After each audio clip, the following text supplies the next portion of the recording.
G'day everyone, welcome back to another video. I hope you're all doing well. And today, this should be a treat for some of those woodworkers out there. I know you guys watch these, or at least I hope you do.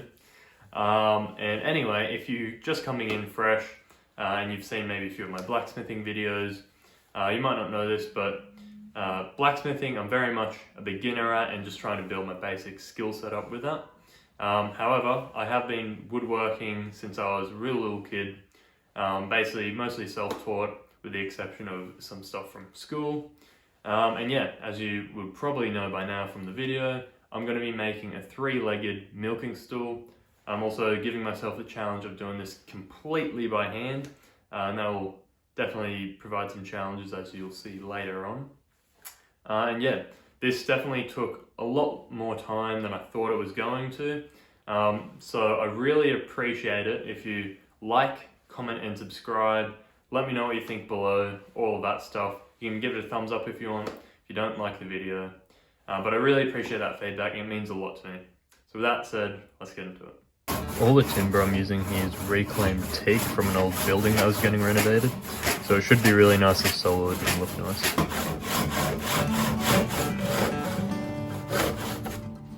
The timber I'm using here is 2 inches thick, and I'm going to be aiming for a 30cm diameter overall seat.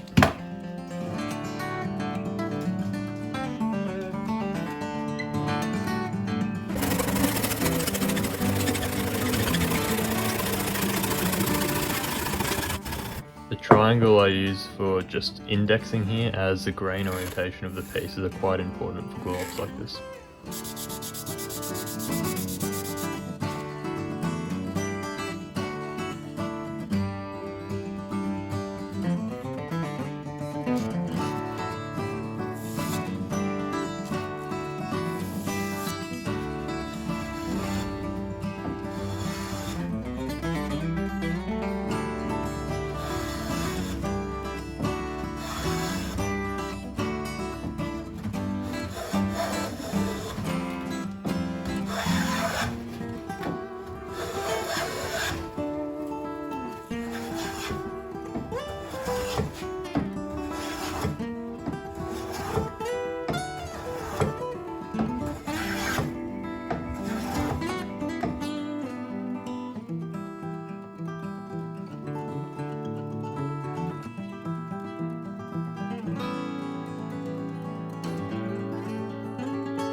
I just take the plane back to it just so I can ensure a flatter surface without having to worry about dealing with all the corner material.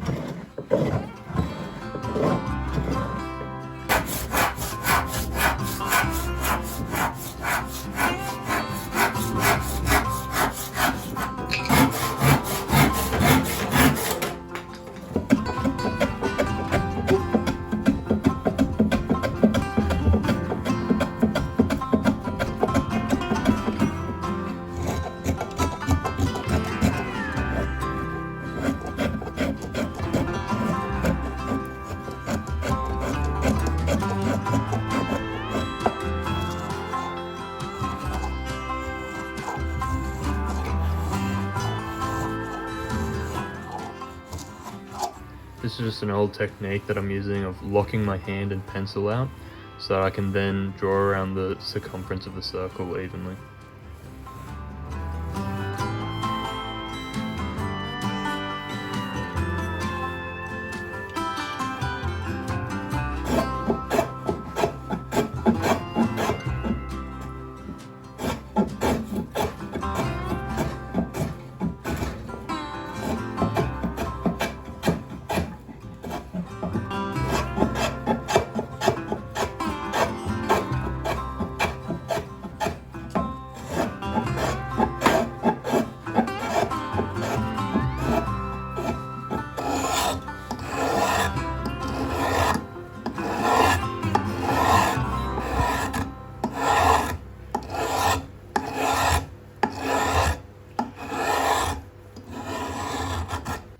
Just using a speed square here to mark a 5-degree guide block for drilling the leg holes.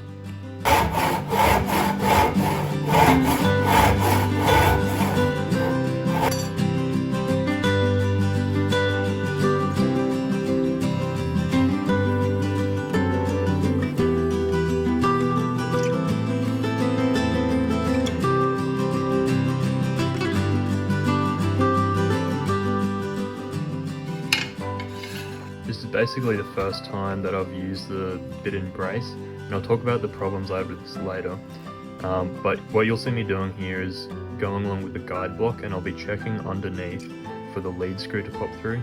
After that comes through, I'll then flip the board over and then come through from the other side.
block with shiny marks on the timber where I need to remove more material.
I'm using wedge construction here to ensure a nice tight fit.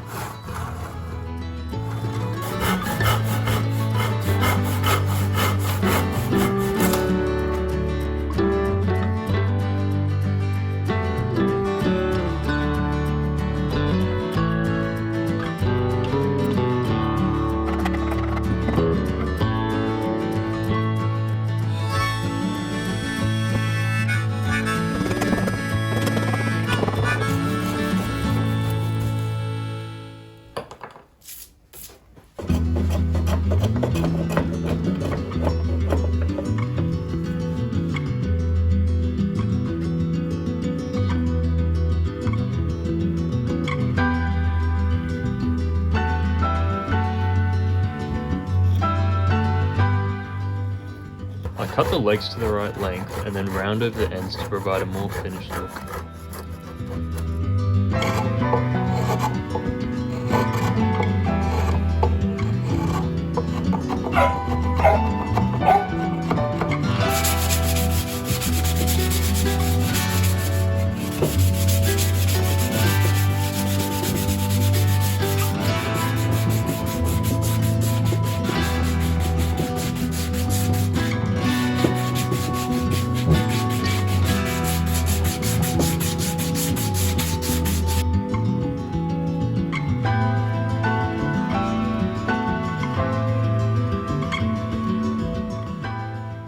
Trying out some hard wax oil here for the finish, as I've heard a lot of people rave about it, and I've really liked how it turned out with a nice kind of antiqued look.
guys, the stool's all finished, finally.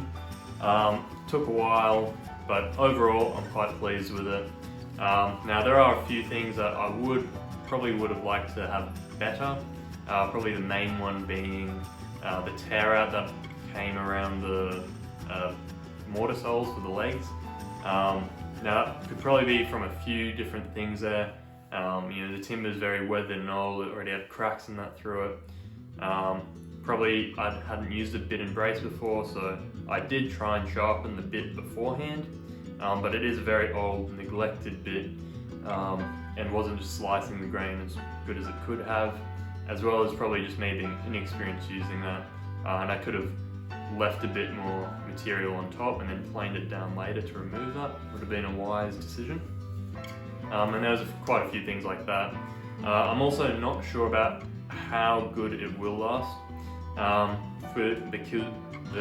because for the top of it, I'm also not quite sure about how long it will last, as for the top of it, nice thick seat, and I just did a glue joint for those 3 pieces, which glue joint is like strong enough for the vast majority of things. Wood glue is very strong, usually stronger than the wood around it itself. However, because the timber is very old and weathered, it's got cracks and that type of stuff through it, and I probably could have planed it flatter or more square, so the glue joints could have been better themselves. Doing this, if I was to do it with power tools, I probably would have liked to do dowels, like drill some dowels into it like that, just to give it a little bit more mechanical support. Also on top of that, adding to that, is that the timber, it was in a shed, so it wasn't wet, but very moist. And since I'm going to be using this for basically fire stool mostly, it's going to be close to the fire, so very warm and dry. So the timber's probably going to move, crack a bit. But that'll just have to come down to time, and we'll see how it lasts. Overall though, especially with the hand tool element of this, very challenging, took a lot of time, but overall a very rewarding process. I highly recommend it if you can. The process of actually doing it is quite therapeutic and kind of zen-like almost, that no power needed, just nice big curly chips from your plane blade and all that, so it's very nice. And the final product as well, obviously it's got a very rustic aesthetic to it, and more or less leaving it off the tool with a little bit of sanding, it's got a real nice kind of non-uniform look to it and feel to it, which is really great. So definitely encourage you to try and do a completely hand tool project of some kind. Again, as I said, the biggest challenge there was probably doing the bit and brace, and I could have probably glued bits of like timber or a bit of splinter back there to cover it up a little bit more, but I decided not to, as one, I was already far overshot my time forecast I had for that, so I was already really burning into my other time, and two, I think to go with like a kind of reclaimed timber that I use and the rough and just hand tools, I think lends okay to the aesthetic of it. Would have liked to have it better, but you know, that's how it came out. And yeah, really appreciate it, as this took quite a lot of effort to do. If you really leave a comment down below, say what you think, what I could have improved on, any tips or tricks for my hand skills, very much appreciated. Give this video a thumbs up, thumbs down even if you want, just whatever you think. And please subscribe, tick that notification bell to get notified when a new video is posted, as the YouTube algorithm and stuff doesn't always put it on the front page when that happens. So I'd really appreciate that if you enjoyed these videos, to get those notifications up so you can watch more. And I really appreciate the support, as I've said before, and I'll see you next time.